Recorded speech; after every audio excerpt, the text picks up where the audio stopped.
So TikTok has officially been banned in the US. Well, sort of. Let's just back it up a little bit. So yesterday, January the 18th, at about 10 p.m., my TikTok social media stopped working. And so did others around the world. Now, flash forward to today, January the 19th, TikTok is officially back up and running. Temporarily, might I add. So what does that mean for me, as well as the millions of other content creators out there? Well, I can tell you what that means for me. So TikTok is a social media app that I specifically preferred and enjoyed watching TikToks more than I enjoyed making them. While TikTok isn't a platform that was my main social media that I was growing on, again, it was a platform that I enjoyed watching TikToks, scrolling late at night. And for that slight amount of time, I did miss it, but I will say this, I did get some sleep last night because I wasn't staying up late scrolling on the app. Now, I have stated on some of my other social media that would I be as concerned if TikTok went away? And my answer was no, because it wasn't, again, one of the apps that I basically grew a lot on. I feel like YouTube has been my main platform that I have stayed more consistent on. So I didn't really feel like I was missing out. And I also felt that with TikTok, it was beneficial, and then at some points it just wasn't that girl. So, you know, I felt like over time, there's a lot of people who gain a lot of followers, and I felt like some people develop like this God complex and they needed to be humbled. But on the flip side of things, this app has created a lot of jobs for small businesses, and you know what that looks like to them. How are they now going to support their families or support themselves? And you know, how does this benefit people who have stepped away from the actual working world and solely rely on social media to pay their bills? Now, you know, you have taken away jobs from people, and how are they going to support themselves? That is basically very stressful in itself, because while we as Americans are losing TikTok, there are people who are losing their livelihood temporarily, because again, the app is now back up. Now, what I can say is, if in that small amount of time you have felt like you've experienced a loss, like, oh my gosh, I've lost this platform, how am I going to now grow my platform or grow my business?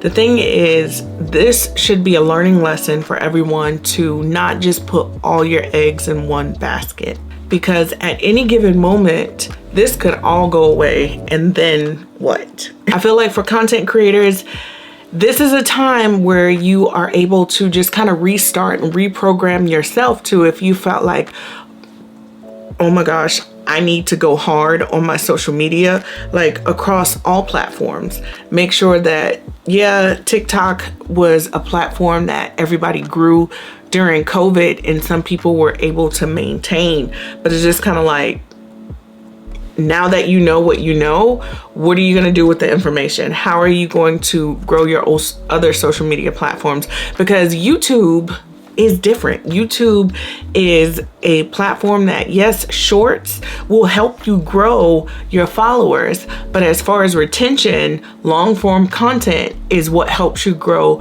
your watch hours and how you're able to make money on YouTube. And if you're not going to get up there and like just dance all the time and capture people's attention, like you have to have a personality. So it's a whole mind shift. But the thing that irritates me with TikTok is because Trump initiated this ban on TikTok, and now Trump is here to save the day. I just kind of feel like they're all in cahoots with each other, and like I'm into social media because, you know, I have a platform and I'm able to like just kind of talk to people, grow my audience, post it within my niche. But I'm also very in tune to the things that goes on in the world, and I just feel like some of this is just not making sense.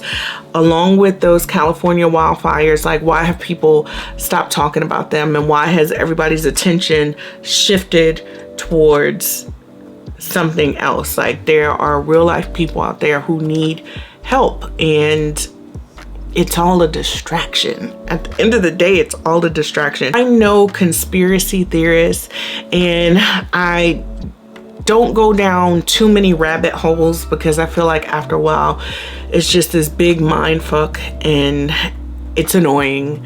But again, I'm in tune and I'm aware. Awareness is always going to be my thing, like just to pay attention. And you know, I just feel like now is the time to get serious about social media, your businesses, blah blah blah, because a lot of this stuff, even when it comes to like, I work retail, a lot of this stuff could just go away and change at any time. And so the point of this video is you need to have a plan B. Do not put all your eggs in one basket, because everything could go away at any given moment. And also what I have learned with social media and these platforms is when it comes to America, yes, TikTok went dark last night, but the world does not move, number one, without Black people, number two, without Americans, because they consume our culture, they consume our content. Yes, there are people who piggyback off of each other, but the reality is a lot of things, when it went viral, versus the sounds, the dances, the culture, the style, the everything as a whole came from America. And I've seen some posts from people that I follow who don't necessarily live in America. They're like, it's so boring on this app right now. What are we gonna do? So again, like, come up with a plan B. If you're into social media and you want to start, definitely if you want to start YouTube, now's the time to start YouTube. But just understand, like, it ain't easy. It's not easy. So anyway, welcome back, Americans on TikTok. Make it fun while it lasts, because we still don't know which way this thing is gonna go. Like, you know, it could turn around and within the 90 days it could go away again. So again, have a plan B. Make it count. And yeah, thank you for coming to my TED Talk. Don't forget to like, comment, subscribe, join my beautiful online family. I will see you in my next video.